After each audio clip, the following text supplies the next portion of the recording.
some upset parents, very frustrated. We're hearing that from them tonight about their lawsuit to reopen classrooms in the Salt Lake City School District. Their attorney says it's about more than just wanting to go back to in-person learning.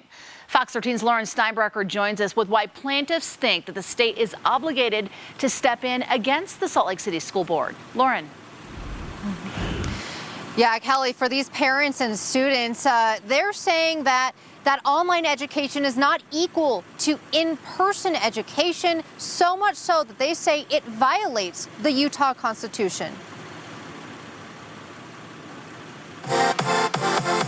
Ella's science class is taught through YouTube videos. We're working on density. This isn't the way the 7th grader likes to learn. Ella says her normal A's and B's have slipped into C's, D's, and F's this year because of online education. It's been super stressful, but also the stress can build up some sadness, and you can just get some of the kids in my grade that I've been talking to have gotten really depressed because of all the stress. Her friends and family in other school districts nearby get to attend class in person. It kind of just built up even more jealousy, which sadness can pull in also as well. And so we just kind of feel left out. Not just an issue of being left out.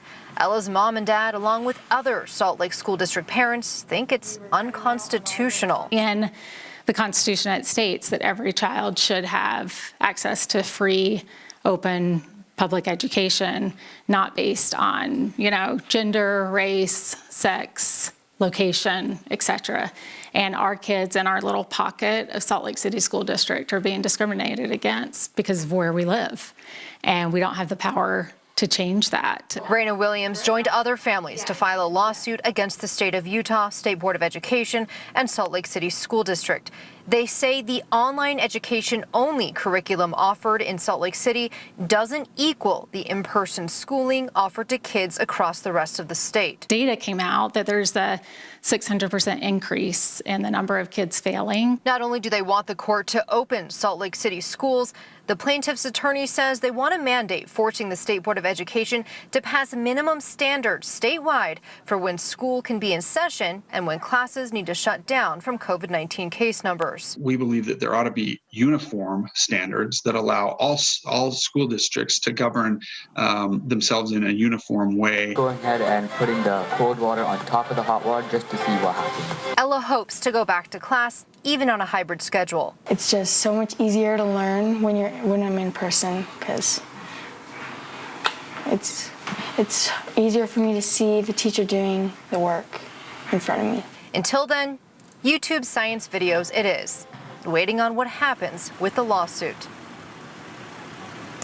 Now, the parents say this was their last resort to bring things straight here to the top. Now, we spoke with the University of Utah law professor who says that this case really could be huge. You could have people around the country who are watching what happens here.